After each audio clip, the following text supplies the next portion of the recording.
Potřebujete relaxovat nebo meditovat? Chcete provonět celý byt? Cítíte tu vůni?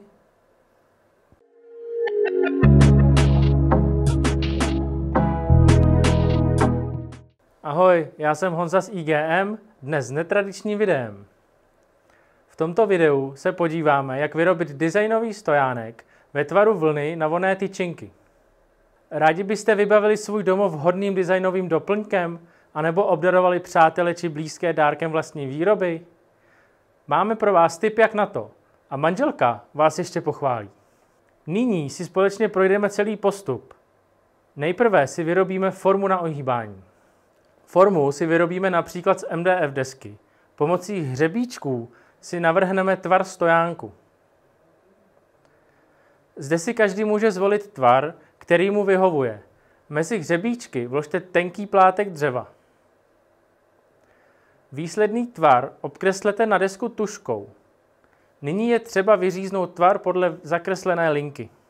Nejlépe na pásové pile. My jsme použili pilu Laguna 1412 osazenou pilovým pásem IGM Carbon Force Regular šířky 13 mm. Čím větší rádius vlnky máte, tím užší zvolte pilový pás. Důležité je také myslet na to, aby se dřevo následně dalo ohnout. Tedy menší rádius znamená více síly při stažení formy. Pozor na příliš malý rádius. Mohlo by dojít k prasknutí dílce. Výsledkem je forma pro ohýbání, složená ze dvou částí. Dále si musíme připravit vhodné plátky dřeva, takzvané vlisy, ze kterých bude stojánek vyroben. Ideálně z exotických dřevin, jako v našem případě. Pokud použijeme více druhů dřevin, bude stojánek různě barevný. My budeme stojánek vyrábět složený ze 3 vlisů dřeva o síle asi 2 mm. Pro nařezání jednotlivých plátků využijeme znovu pásovou pilu Laguna 1412, kde využijeme podélné pravítko na výšku.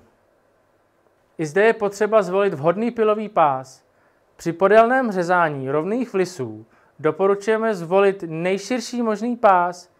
Ideální pro vysoké a čisté řezy tvrdých dřev jsou pilové pásy IGM Carbid Riso King s tvrdokovovými zuby. Nařezané vlisy si zbrousíme a srovnáme, tak aby byla zajištěna shodná tloušťka. Protože vlisy jsou tenké pouze 2 mm, použili jsme válcovou brusku Laguna 1632, která dokáže brousit plátky o minimální tloušťce 0,8 mm.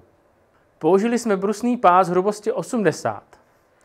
Na kotoučové pile jsme jednotlivé plátky nařezali na šířku 40 mm, která odpovídá šířce ohýbací formy.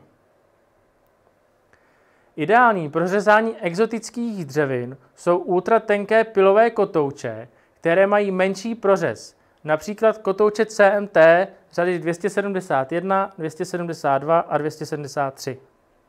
Na jednotlivé plátky dřeva jsme nanesli lepidlo Tybond Ultimate 3. Je možné také využít i jiná lepidla, například Tybond Original a při použití tmavých dřevin lepidlo Tybond Dark, které je určené právě pro tmavé dřeviny. Pro rovnoměrné nanesení lepidla jsme využili silikonový štětec. Následně přiložíme vlisy na sebe a upneme do připravené ohýbací formy. V závislosti na možnosti a tloušťce vlisů je důležité zvolit vhodné svěrky. Ideální jsou korpusové svěrky, které mají rovnoběžné čelisti. My jsme použili IGM korpusové svěrky, které mají upínací sílu až 800 kg, což je dostačující i na pořádné stojany. Pro upnutí budete potřebovat 3 svěrky. Nyní počkáme, až lepidlo zaschne. Je nutné dodržet předepsanou dobu vytvrzení. Výsledný kus je potřeba po slepení srovnat na ručním hoblíku, abychom se zbavili přetoků lepidla a zaříznout stojánek na výslednou délku. Pro zaříznutí jsou vhodné pily s jemným zubem, jako je například ruční japonská pilka Silky Hibiki Ryoba, kterou docílíte chirurgicky čistého řezu. Na závěr jsme nanesli povrchovou úpravu. Směs olejů. Ve vhodném místě vyvrtejte otvor. Tyčinka nám pomalu dohořívá, což nám napovídá, že videa je konec a zazvonil zvonec.